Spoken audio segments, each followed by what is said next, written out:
Okay, this is a novice question here. Yeah. Do you have to focus on pitching the characters or the overall story? Which All of it. one?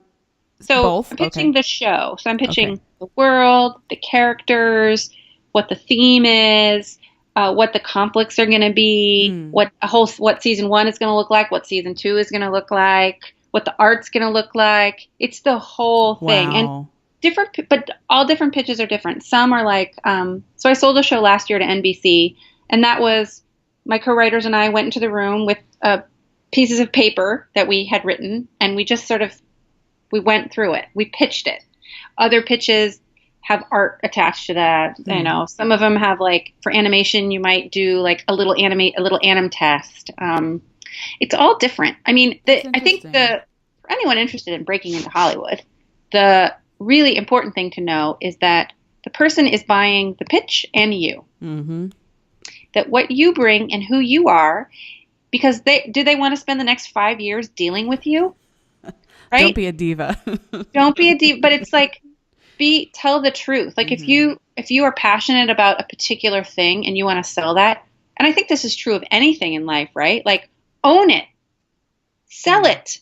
Not everyone wants it, but like too bad for them, right? It's Totally. painful. Rejection is the worst, right? Like It is. that painful. And I read this article last year. I think it was this woman who was working so hard to make it, to break it as a writer, and she realized Mm. that she was spending so much time waiting for the yes that what she really needed to be doing was focusing on the rejections, collecting rejections, because that meant instead of I need to sell a show, I need to be rejected 15 times because that means I'm putting myself out there 15 times. Interesting. That means I'm not quite ready. I'm not searching for perfection. I'm having Wow. meetings. It's about putting yourself out there.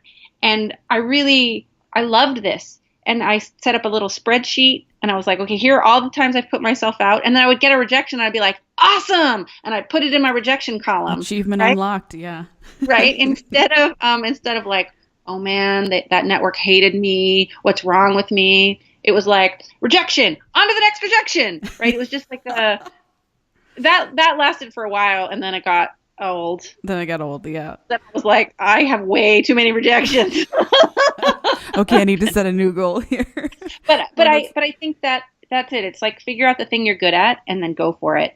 And you cannot worry about. I know you didn't ask me to give anybody advice, but no, I love it. I'm giving myself advice, which is I have to love what it is I'm pitching because it's that passion and that the courage to really honor what it is I want to say, Sure. and that I think is really risky and that people respond to, and you can't fake that stuff. So like Totally. bring yourself and your ideas. But it's the bringing yourself. Like you could be awesome and have a kind of okay idea. They might go with you anyway because they believe that they can Mm, work with you to get that idea out of you, rather totally. than someone who is a jerk and has a great idea and it's like, can we pay them for their idea and make them go away?